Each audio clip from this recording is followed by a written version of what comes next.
ahora. 10 de la mañana con 16 minutos. Vamos a seguir el caso Soquimich y este fallo, ¿no?, que dejó a todos absueltos. El tribunal dio un verdadero mazazo a la Fiscalía y el caso SQM terminó sin culpables. Estamos con el exfiscal de la causa, Pablo Norambuena, a quien agradecemos este contacto. ¿Cómo está, Pablo? Gracias por estar con nosotros. Buenos días, Gonzalo. Gracias por la invitación. Sí, Pablo, ¿cómo recibes esta noticia desde el punto de vista de lo esperable? ¿Qué esperabas tú? ¿Qué visión tenías respecto a este largo camino? Fue una década de investigación. Claro, bueno, yo creo que este caso de financiamiento ilegal de la política ya tenía, digamos, una crisis bastante clara de impunidad del momento en que vimos cómo empezó a terminar este caso en las distintas aristas. Ahora, claro, este es el capítulo final de las personas que finalmente fueron acusadas y que terminó con una absolución por un veredicto que es en mayoría y no unánime. Pero hay que hacer presente de que esta investigación de financiamiento ilegal de la política tuvo muchas intervenciones de la clase política que ayudaron a que esta investigación fuera asfixiada, se fuera hundiendo poco a poco, ¿ya? Esto parte con la intervención que se hace de la política para intervenir el Servicio de Impuestos Internos, sacando a los señores Llorat, el director, y al señor Vargas, director jurídico, para efectos de que no continuaran las denuncias y querellas, porque en esta clase de delitos tributarios, para que la Fiscalía pueda actuar, se requiere una denuncia previa o querella previa del Servicio de Impuestos Internos. Y eso se suspendió dramáticamente producto del cambio de las autoridades al darse cuenta que el caso SQM involucraba, a diferencia del caso Penta, a todo el espectro político. Hay que recordar que el caso SQM es un derivado y surge de la investigación del caso Penta que llevamos con el fiscal Gajardo y que conlleva, en el caso Penta, un financiamiento a un sector político a través de estos mecanismos de factura y boleta ideológicamente falsa, pero el caso SQM se amplía diría, a todo el espectro político existente en ese momento con representación parlamentaria. Entonces, de ahí la clase política toma la decisión de intervenir el Servicio de Impuestos Internos y también la Fiscalía, porque hay que recordar que viene una nueva designación de un fiscal nacional, termina Sabas Chaguán en el 2015, que había asumido la investigación y había mantenido el equipo de fiscales, y bueno, llega el fiscal out y viene toda esta política de acotar las investigaciones y donde efectivamente los avances no siguieron y empezaron las suspensiones condicionales y bueno, el caso hoy día está con la etiqueta, yo diría, bien clara de impunidad.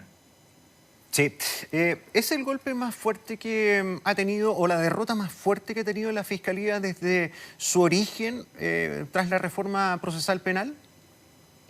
Yo diría que este es un caso que finalmente como afecta a la democracia, el sistema democrático, afecta a la fe pública, el hecho que la Fiscalía haya sido vencida y derrotada desde el punto de vista que se desechó la acusación de la Fiscalía y de los otros acusadores, es una derrota de una dimensión bastante importante. Pero también debemos ser claros en el sentido de que aparece como bien inexplicable el fallo o este veredicto aún de dos juezas, porque hay una jueza de minoría que estaba con la convicción de condenar, de que el delito tributario que se le imputaba al gerente de la empresa SQM, que básicamente son maniobras tendientes a rebajar la carga impositiva del impuesto a la renta utilizando boletas ideológicamente falsas, que eso se haya desechado cuando era tan prístino y claro los antecedentes que existían en cuanto a que los trabajos y los servicios que daban cuenta de esas boletas no se habían prestado y que se habían registrado en la contabilidad de la empresa y se habían considerado por lo tanto sus declaraciones de impuestos y habían evadido impuestos por consiguiente,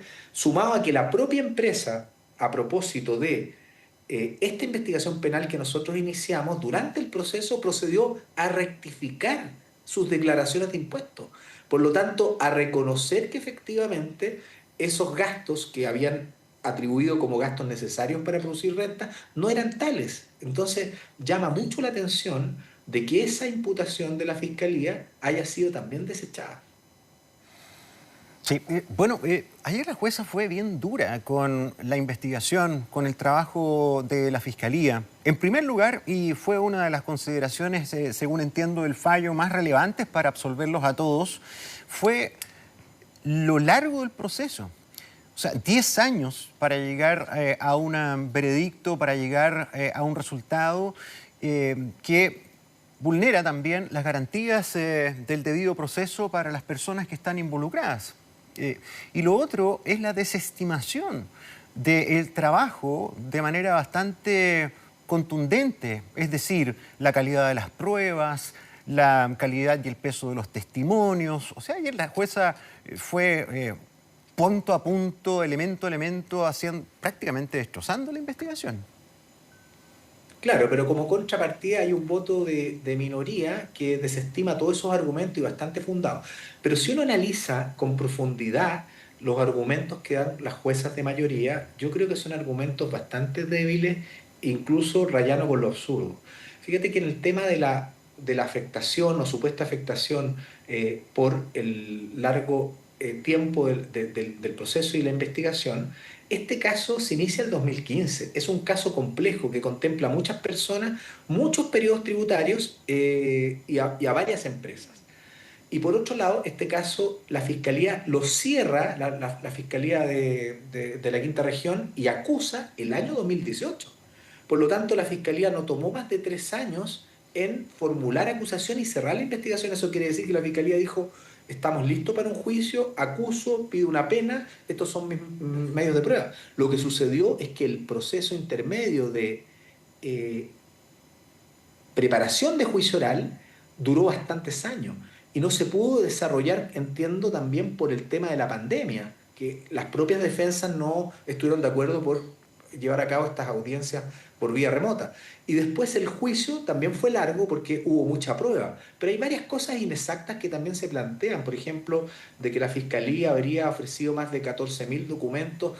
Claro, eso estaba en la acusación, pero yo entiendo que eso después se redujo en la preparación y entiendo que en el juicio propiamente tal solo se incorporaron 3.000 documentos, pero sí son muchos los periodos tributarios y muchos los documentos falsos y por lo tanto muchos antecedentes que la Fiscalía tenía que presentar. Entonces, me parece que el transcurso del tiempo, si no hay una afectación directa a las garantías de los imputados, no justifica una absolución. Y además el propio tribunal ya estaba en condiciones con sus facultades de dirección de generar un aceleramiento del juicio durante el juicio oral y también de reducir la prueba en el juez de garantía en la preparación. Entonces ya no es responsabilidad de la Fiscalía el supuesto largo tiempo que se le atribuye. Además, el tribunal le rige un principio de inexcusabilidad. Sometido a su conocimiento un asunto, lo debe resolver, independiente de los tiempos, porque lo importante en los tiempos es si es que está prescrito o no está prescrito. Y no estaba prescrito dado que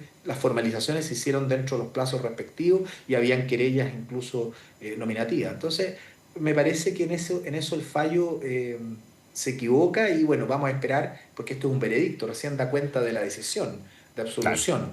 Vamos a esperar la sentencia definitiva, pero qué contrasentido que el mismo tribunal que le critica a la Fiscalía un proceso largo se tome más casi 10 meses para dictar la sentencia definitiva. Entonces, le está diciendo a la Fiscalía, usted tuvo un plazo extenso y miren el plazo que se está tomando la propia justicia para dictar su sentencia definitiva. Agosto del 2026, qué contrasentido. Y yo creo que en el tema de la prueba vamos a tener que escuchar, más bien, o ver y leer lo que diga el fallo, pero este era un delito que yo creo que tenía elementos suficientes para darse por acreditado, sobre todo el hecho de que la propia empresa rectificó, la propia empresa realizó una auditoría interna y están testimonios, entiendo, de las personas que emitieron las boletas que los servicios no se prestaron. Entonces, no se entiende que el tribunal concluya que no son boletas o facturas Mm, ideológicamente falsas. Yo creo que sí. hay un graso error ahí en los jueces de mayoría. ¿Se puede cometer un error, como usted lo plantea, tan, tan nítido que en todo lo que parece evidente? O sea, usted defiende a la Fiscalía y responsabiliza más de este resultado al tribunal. Yo creo que la Fiscalía también tiene un grado de responsabilidad muy importante en lo que es la impunidad de todos estos casos de financiamiento ilegal, sobre todo las altas autoridades que tomaron decisiones de cambiar los equipos de fiscales, asignar a fiscales que no tenían la experiencia necesaria para poder llevar este tipo de casos. Pero en el caso concreto de estos acusados, yo creo que el tribunal efectivamente, mi sensación es que no respetó el principio de igualdad ante la ley, dado que le coloca mayores exigencias a la Fiscalía para condenar a personas que tienen, digamos, mayor poder. Acá hay un tema de que finalmente, creo yo, lamentablemente, esta sensación que tienen las personas, y que incluso ha sido ratificado por importantes personas como don Milton Juica, hay una sensación de dos justicias. Y para los que somos personas normales, la justicia Sí, opera, digamos, sí. de una manera, y para aquellas personas que tienen mayor poder, influencia, los estándares para llegar a condenarlos son altísimos. Porque, Sí. insisto, este es un caso que cualquiera lo ve desde el punto de vista de un puzzle que hay que armar, y al señor Contese se le estaban imputando delitos tributarios por periodo específico, donde hay documentos que dan cuenta de relaciones comerciales y prestaciones de servicios, donde la Fiscalía acredita que esto no fue prestado. Entonces, no se entiende que eso se considere como una prueba insuficiente para poder acreditar el delito tributario. Yo le diría que, efectivamente, si alguien hubiese analizado lo que iba a pasar hacia adelante con este caso, habría dicho, mire, el delito tributario es seguro. Los delitos de corrupción son más difíciles de prueba. Pero absolver por todo es algo que no tiene ninguna lógica y, insisto, genera una desconfianza en el sistema judicial penal importante. Y por lo tanto, no solo pierde la Fiscalía, yo creo que pierde el sistema en su conjunto. Y todas estas situaciones que han ocurrido, que se han sabido en el ámbito de nombramientos, bueno, nos hace pensar de que nos queda mucho por lograr una Pablo. justicia que sea realmente igual para todos. Bueno, un fracaso para la lucha contra la corrupción. Eso sí o sí. En eso yo creo que todo el mundo está de acuerdo. Ahí hay que analizar, ¿verdad?, la señal que queda tras esta situación, tras esta historia, tras este caso. Y también te quería preguntar cómo se combinan dos expectativas.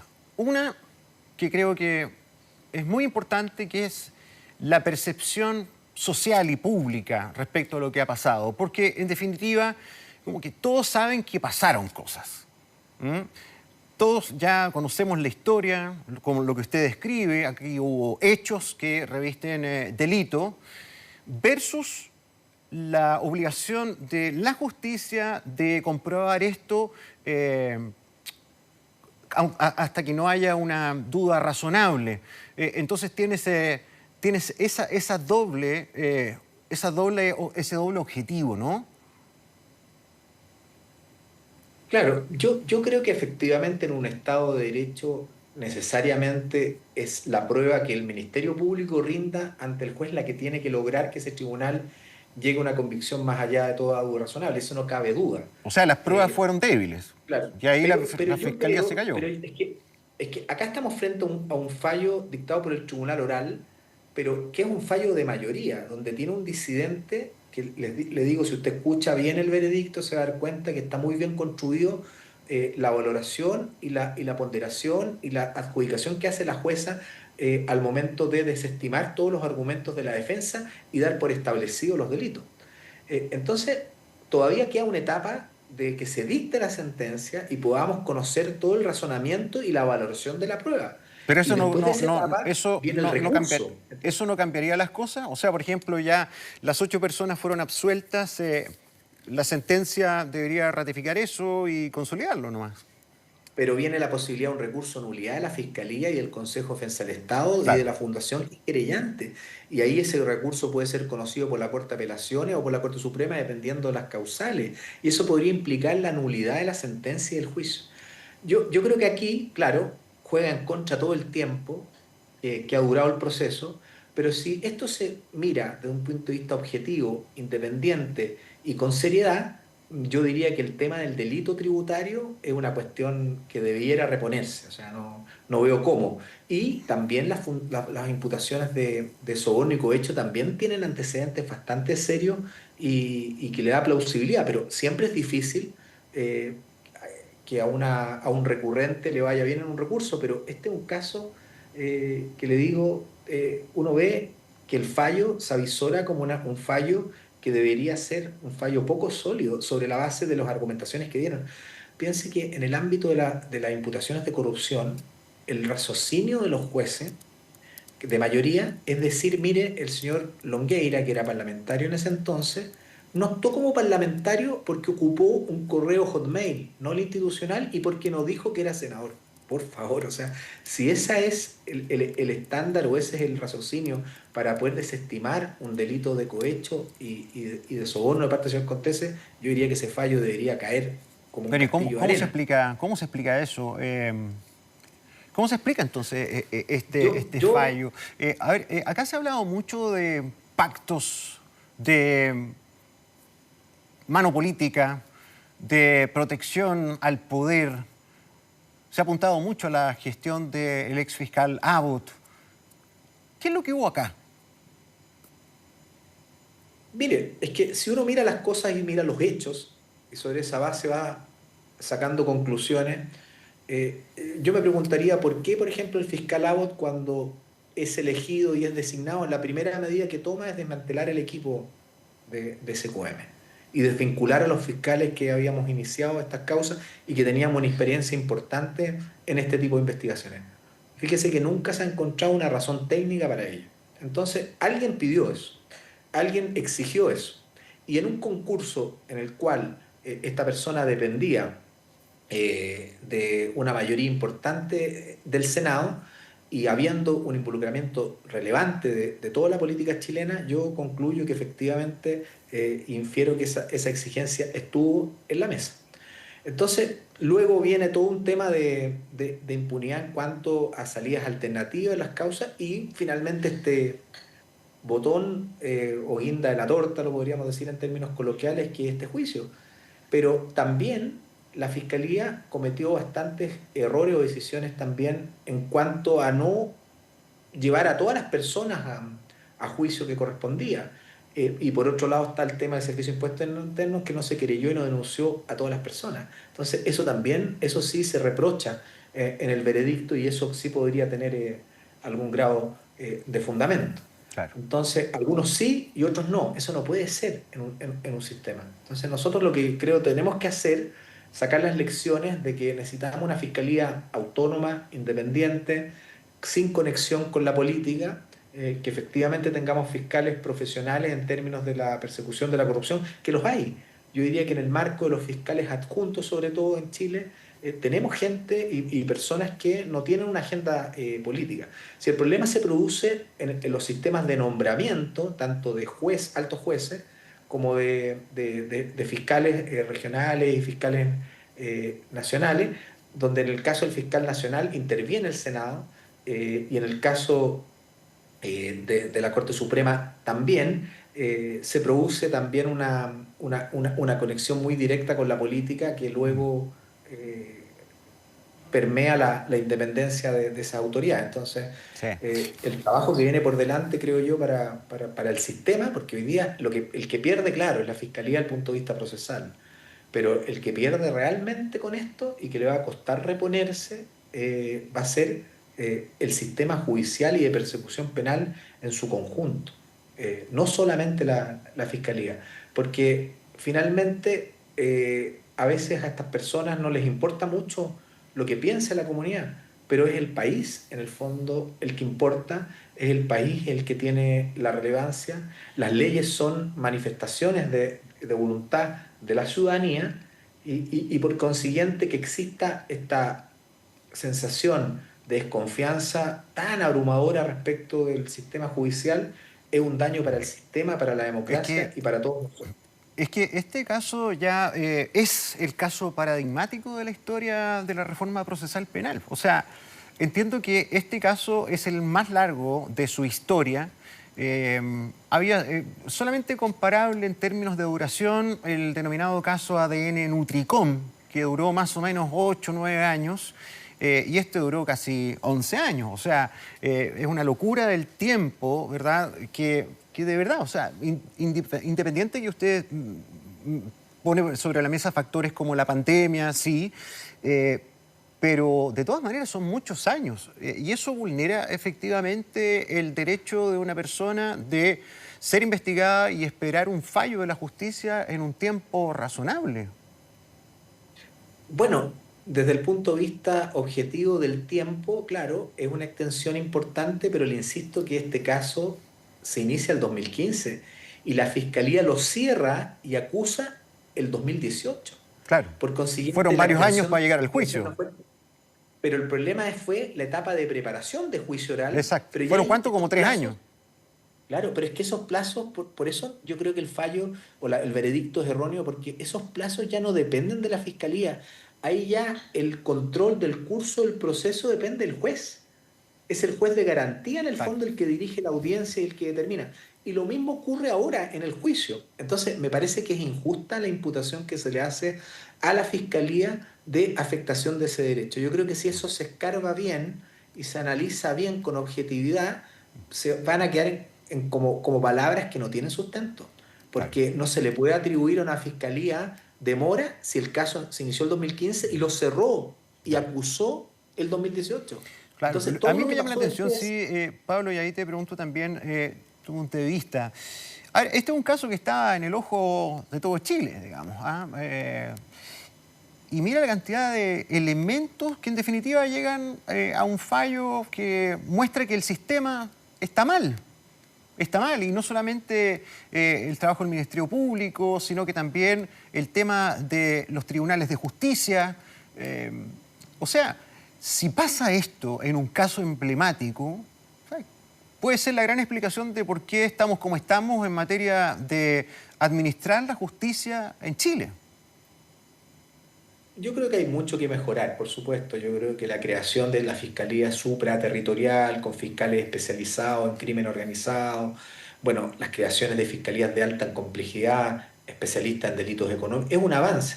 Pero por supuesto la Fiscalía es una institución, como toda organización pública, que está desprovista finalmente de todos los recursos materiales y humanos que necesita. O sea, sabemos el déficit que hay de fiscales, de profesionales, que es una Hubo demanda 28 que siempre fiscales en esta existe. investigación. 28 fiscales.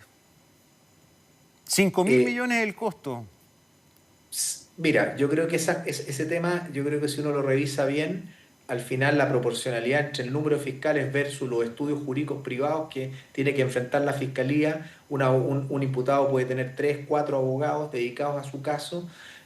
Si uno lo mira desde el punto de vista del costo, también es como un poquito falacia porque si se mira lo que se recuperó desde el punto de vista de los impuestos que pagaron las empresas, me refiero al caso Penta, al caso Corpesca, al caso SQM, los niveles de evasión que bajaron producto de estas persecuciones penales también, yo diría que el Estado no sufrió ninguna merma. O sea, esos son solamente argumentaciones que se hacen para criticar a la Fiscalía. Bueno, las críticas se deben recibir, pero objetivamente lo que hubo acá es una recuperación de un patrimonio fiscal importante con todas las rectificaciones que se hicieron en cada uno de estos procesos. En general, Insisto, ¿hay impunidad en Chile para la corrupción?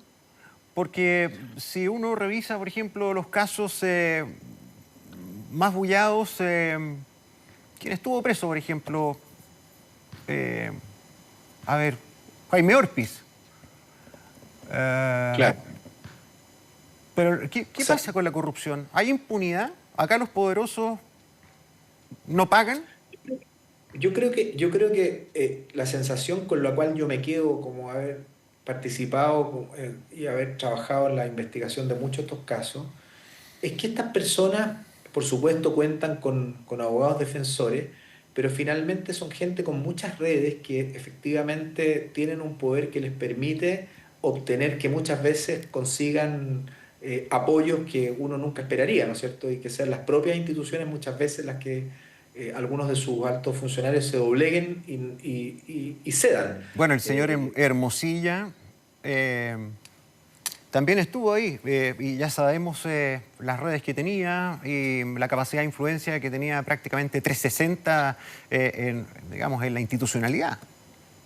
O sea, yo lo que creo es que si uno analiza este veredicto y después cuando podamos ver la sentencia y lo compara con otros casos de delitos tributarios de NN, nos vamos a dar cuenta que las exigencias que establecieron las dos juezas para poder, en el fondo, que la Fiscalía pudiera acreditar los fundamentos de su acusación y por lo tanto absolver, fueron exigencias muy altas que exigió este tribunal en su mayoría para que la Fiscalía pudiera condenar, a diferencia de lo que ocurre en el día a día con otros casos de tributarios o de corrupción que no tienen tanta connotación. Entonces yo creo que lamentablemente está muy instalado este tema de una apreciación de que existen efectivamente dos justicias, una para la gente que tiene mayor poder y otra que para las que son comunes y silvestres. Ajá. Yo creo que hay un tema porque uno ve los argumentos y yo este tipo de argumentos no los veo en otro tipo de casos. Muy bien, Pablo, enhorabuena, ex fiscal, muchísimas gracias por acompañarnos acá en Mega Noticias. Gracias, Gonzalo. Muy buenos días Buen día. todavía.